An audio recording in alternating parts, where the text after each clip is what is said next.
Eignasala.is auglýsir 6 íbúða fjölbýli, 2 og 3 herbergja íbúðir í Unnardal í Reykjanesbæ. Nýjar íbúðir sem uppfylla skilyrði hlutdeildarlán. Eignasala.is.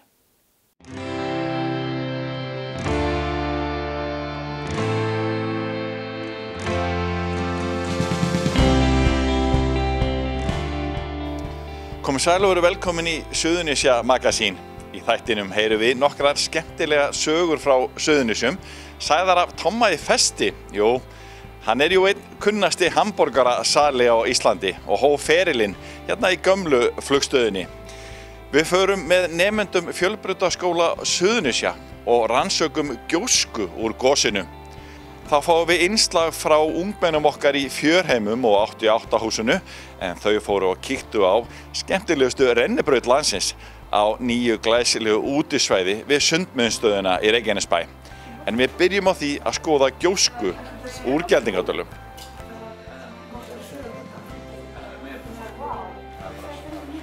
Ester, þetta búið að vera áhugavert verkefni hjá ykkur í vetur að rannsaka gjósku úr Geldingadölum. Það eru forréttindi að geta skoðað nærumhverfið sitt og sérstaklega þegar það eitthvað spennandi að gerast, eins og eldgos.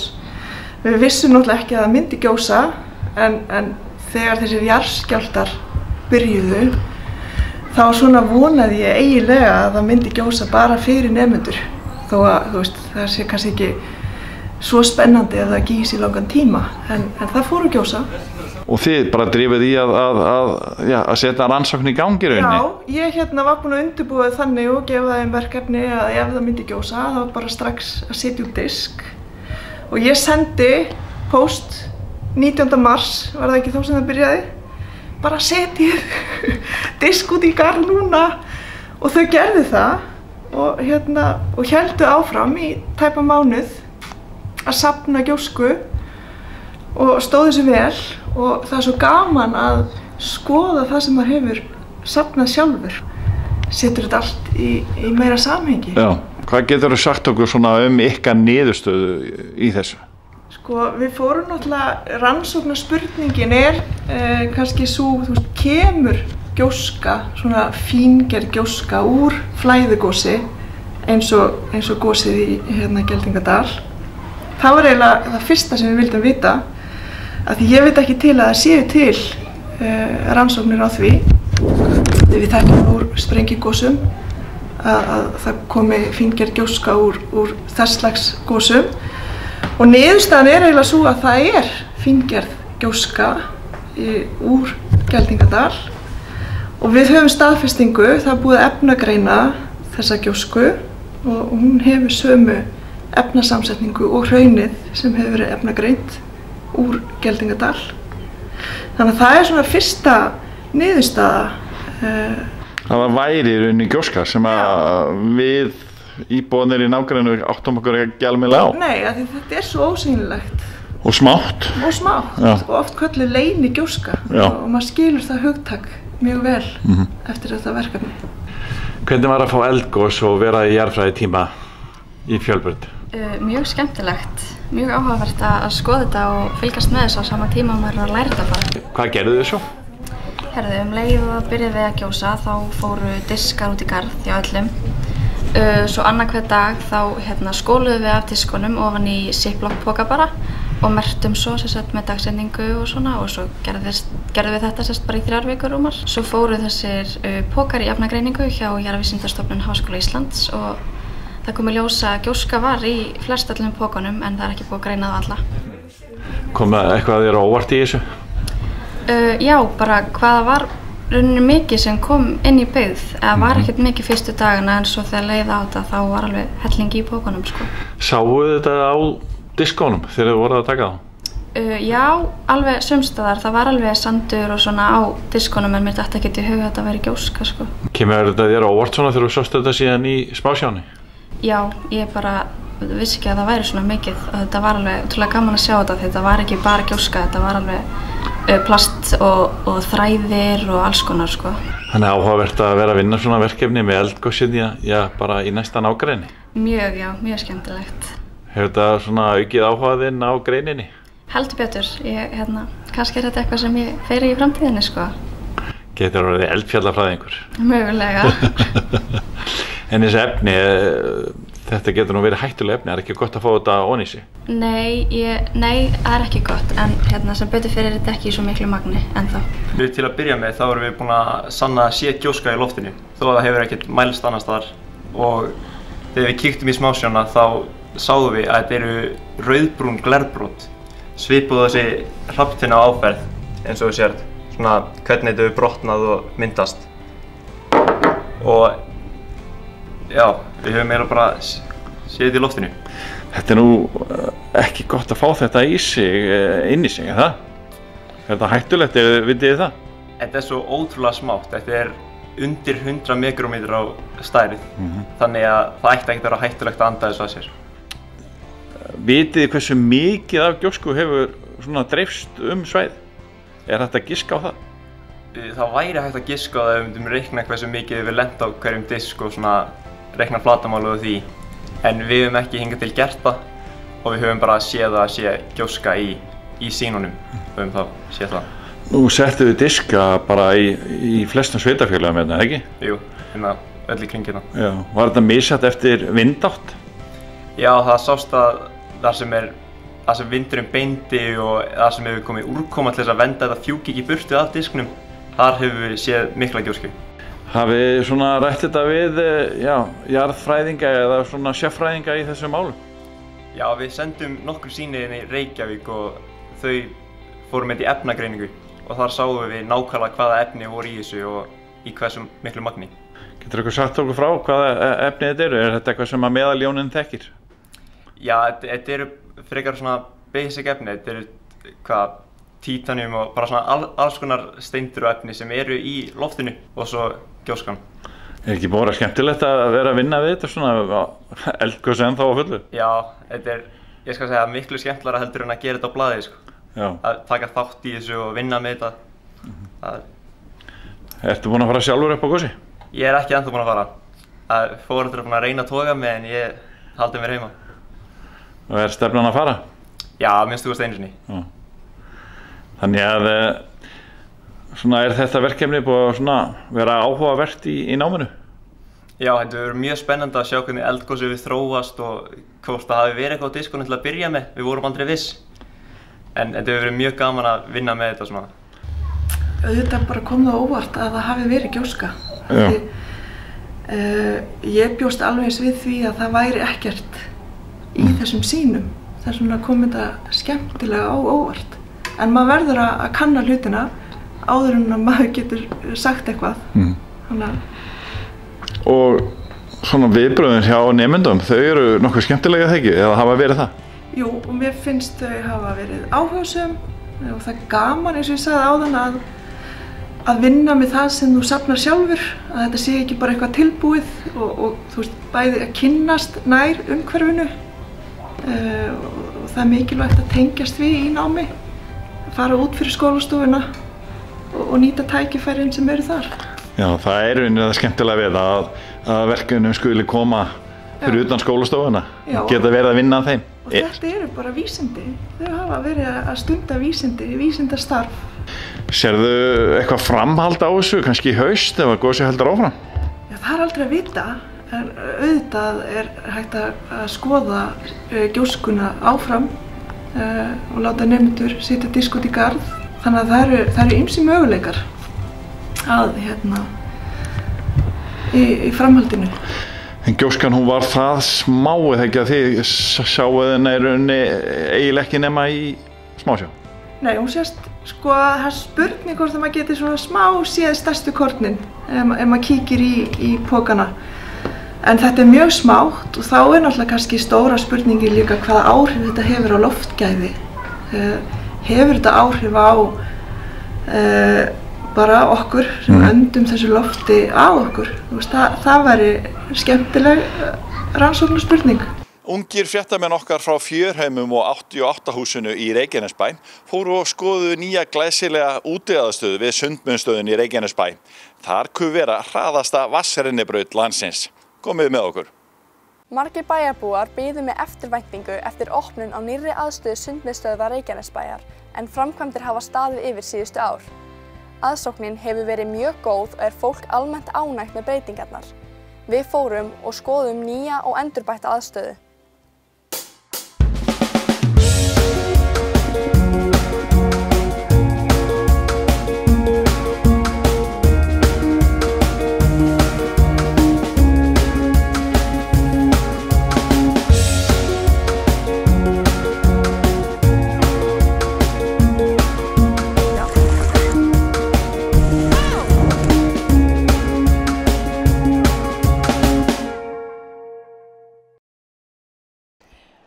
Já, við skemmtum okkur alveg konunglega og okkur fannst breytingarnar alveg frábærar.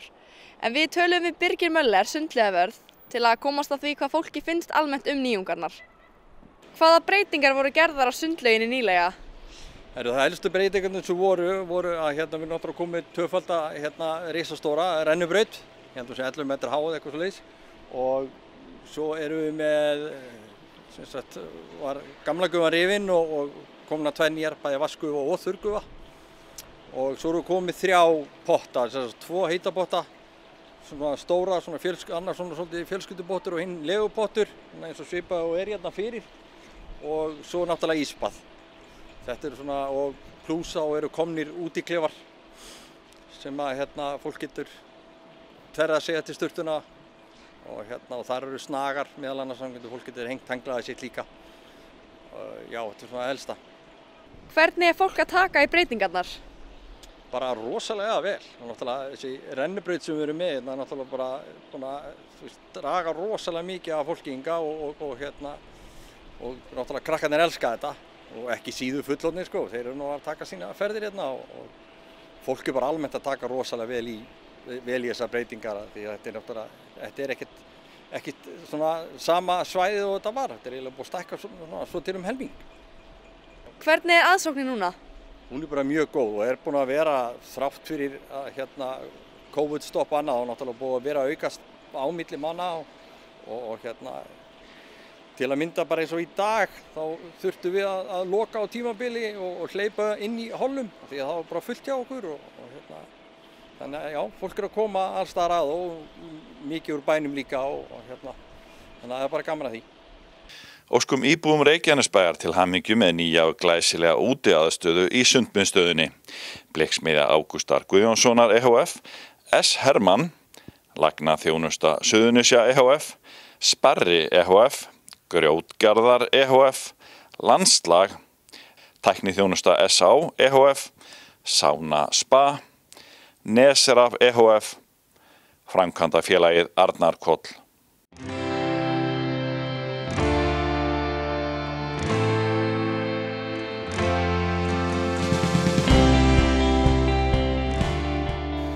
Tómas Tómasson, einn kunnasti veitingamaður landsins, oft kenndur við Festi í Grindavík, en núna síðast Búlluna, á margar skemmtilega sögur frá fyrstu árum sínum í kokkinum sem hann lærði í gömlu flugstöðinni á Keflavíkurflugvelli. Við hittum Tóma og hann hefur frá ýmsu að segja. Jæja Tómas, þið opnuðu Búlluna hérna, já, einn svona frægasta hamborgarstað landsins í Reykjanesbæ og það er nú alveg við hæfi að við spyrjum þig hérna Suðurnesja Magazín úti, já, þú ert með mikið af tengingum við Suðurnesjinn bara frá því þú varst ungur maður. Hvar byrjaði þetta? Já, fyrstu kynni mín á Suðurnesjunum, það var þegar ég var að vinna fyrir Íslenska alverktaka þegar vegurinn var gerður hérna 1965. Keflavíkurvegurinn? Keflavíkurvegurinn, vinna upp á Velli sko, já. Þar byrjaði tengingin og þá fór maður í krossin sko helgar. Sætlar minningar. Og hvað varstu að gera hjá EVF, Íslenskum alverktaka? Ég var að vinna það var að vera að byggja slökkvistöðvar á sama tíma. En bróðurparturinn af strákunum var að vinna í veginu því það var svona stóra verkefnið. En fullt að ske. Og hvað, ég var að svona, þegar vorum að hittast hérna aðeins áður, þið gistu þarna? Já, það voru braggar hérna á vellinum sko, svæði sem var kallað það sem CBO-klubburinn var, þeir sem gamli Keflvíkingar þekkja það ábyggilega. Það voru svona 6 fermetra herbyggi sem strákarnir fengu og þar vorum við meðan á vinnunni stóð. Já. Gott kaup? Það man ég ekki. Nei, góð tími. Bara svona hefðbundna verkamannakaup, já. Það var unnið sko hérna svona dagvinna og eftirvinna. Já. Þetta var svona algengt þá. En hvað? Svo kom ég sko aftur 1967 og þá byrjaði ég að læra að vera kokkur upp á Keflavíkurflugvelli. Já, sem sagt upp á gömlu flugstöðinni, hjá Loftleiðum, í Teríunni sem ég veit að margir mun eftir. Og hérna í flugvélamatnum og því öllu. Svo fór maður á klúbbana á kvöldinu um helgar. Já, fyrst bjór. Þá voru sko böll á miðvikudögum, föstudögum, laugardögum og sunnudögum. Það var alveg bara ævintýri sko. Og var það Rúni Júl og félagar? Já. Allir Keflvíkingarnir? Það voru hljómsveitir í öllum klúbborunum. Já. En talandi gömlu flugstöðina, af því að þetta tengist náttúrulega Suðurnesjum gríðarlega mikið þessi flugstöð, allir þessi fjöldi sem vinnur þarna og mjög margir sem að muna eftir gömlu flugstöðinni. Já. Hvernig var svona andinn? Hvað, þið voru að búið til flugvélamat og þannig að voru flugáhafnirnar að koma í morgunmat til ykkar? Sko við unnum að 4 daga vöktum og það var 12 tíma vaktir, það var ýmist unnið á daginn eða á nóttinni og þegar við vorum í vinnunni þessar 4 daga sem vaktin stóði yfir, þá bjuggum við upp á flugstöð, fengum bara herbyggi, voru yfirleitt 2 eða 3 í hverju herbyggi og þarna voru sko allir starfsmenn Loftleiða, hluti af fríhöfninni, hluti af Veðurstofunni, hluti af Flugfélag Íslands. Þetta var bara fjölskylda sko. Það var bara dásamlegt og svo hérna var Terían sem var alveg sér veitingahús sem bauð upp á grillaðar skinku og ostsamlokur sem voru engu líkar og hérna ristabrauð með skinku og eggjasalati. Þetta var vinsælasti maturinn og fólk kom hérna gjarna á kvöldinu og helgan og nóttinni og svona þegar menn voru að skemmta sér. Þetta var bara endalaust sko. Var þetta einhver matreiðslumeistari sem var skrifað upp á fyrir því eða var það svona þinn mentor? Já, það var hérna yfirkokkurinn hér á þessum tíma sem ég byrjaði, Svanur Ágústsson og var mjög svona sérstakur og hann og Harry Kennisteð sem hérna þeir voru báðir kokkar, þeir byggu upp í Grænás og hérna og svo kom Jón Sigurðsson sem var yfirkokkur og tók við af Svans og ég man að einn kokkur bara svo líki ljóst fyrir sko, ég lærði kokkur, ég hef með meistarréttindi. Ég má taka nema ef ég vil, ef ég hef bara aðstöðu til þess. Ég kann ekkert að kokka og einn kokkur sem var hérna vaktstjóri, hétt Ólafur Tryggvason og hann var einu sem spurður að því, getur Tómas kokkað? Og hann vissi ekki, ég stóð og heyrði hvað hann sagði. Hann sagði, Tómas, nei, hann getur ekki soðið rakvatn nema að brenna það við. Og þetta heyrði ég, þannig að þetta svona first hand. Já, og hvað, fyrstu prófskírteinni samt eða? Já, ég á meistarabrif. Ég meistarabrif? Já. Var þetta þá bara klíkað eða? Nei, ég veit ekki hvernig ég fór að þessu. Hvernig fórst að þessu? Nei, ég veit það ekki ennþá. Svo við höldum áfram að rifja upp tenginga þínar við Suðurnesin. Þú ferð svo til Grindavíkur eitthvað nokkru mánuð síðan? Já, 1974 þá var ég ráðinn sem framkvæmdastjóri fyrir félagsheimili Festi. Og ég hafði sótt árið áður, þá var annar maður sem fékk það, Sigurður Haraldsson. Svo hætti hann eftir 8 mánuði og þá var hringt í mig og spurði ég þá áhuga og ég sagði bara í þessu sama símtali og ég hringdi í mig, já. Og ég fór bara til Grindavíkur að skoða og svo bara var ég ráðinn og ég var fluttur til Grindavíkur 2 mánuðum seinna. Já. Og bjó í hérna Eyjabyggðinni sem kallað var. Já, í Grindavík. Já. Og hann þinn Grindvíkingur. Já, algjörlega sko. Og það var ég get sagt það að árin í Festi, sko ég er búinn að gera ansi mikið frá því að ég opnaði Tomma Hamborgara fyrst. Ansi, þú veist, fullt að en árin í Festi hafa höfuð og herðar yfir allt sem ég gert. Skemmtilegast. Algjörlega sko. Það var bara dásamlegu tími að vera í Festi. Ég var 25 ára þegar ég ráðinn og ég var hérna til 28 ára aldurs og ég fekk bara svo mörg tækifæri og mér var svo vel tekið og bara Grindavík að dásamlega ég segi ekki borg, en við fengum kaupstaðarréttindi svipuðum tíma og ég ráðinn sko. Já.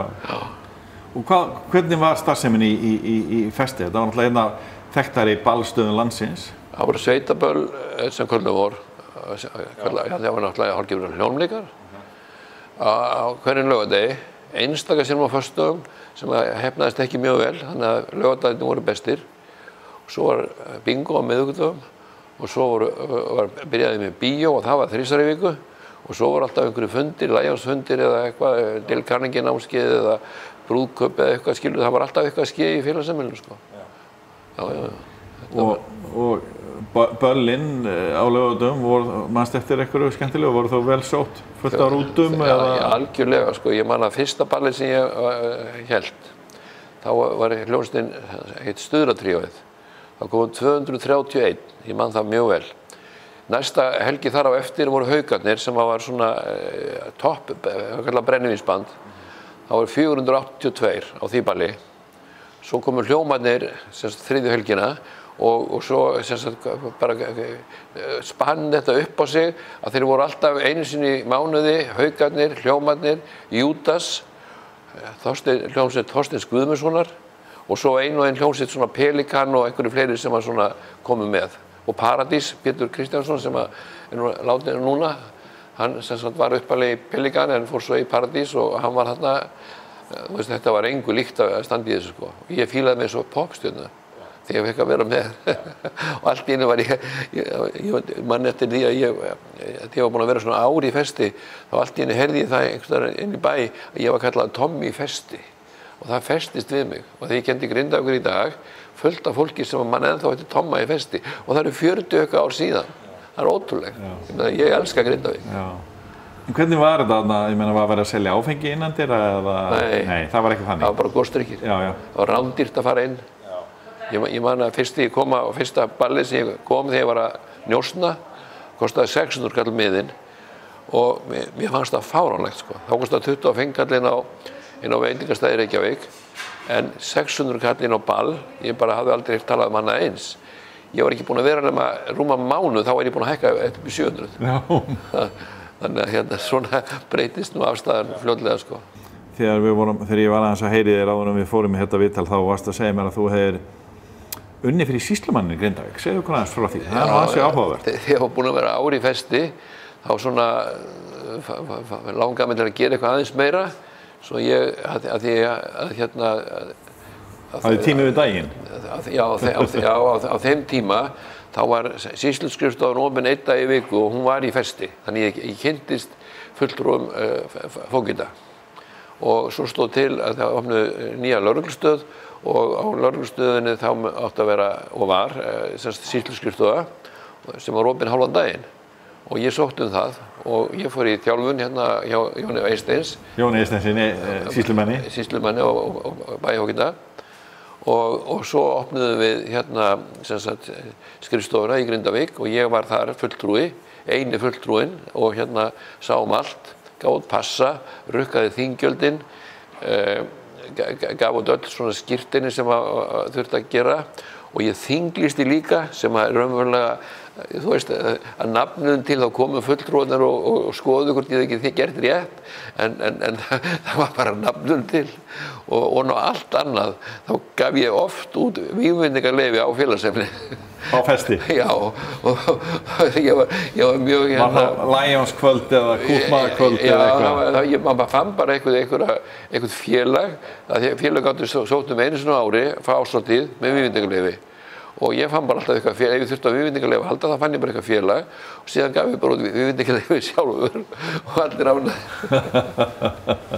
Ég alltaf að segja þetta núna 40 ára seinna. Já, þetta er ekki alveg að gerast svona í dag. Nei, ég hef ekki hugmynd það í dag. Nei.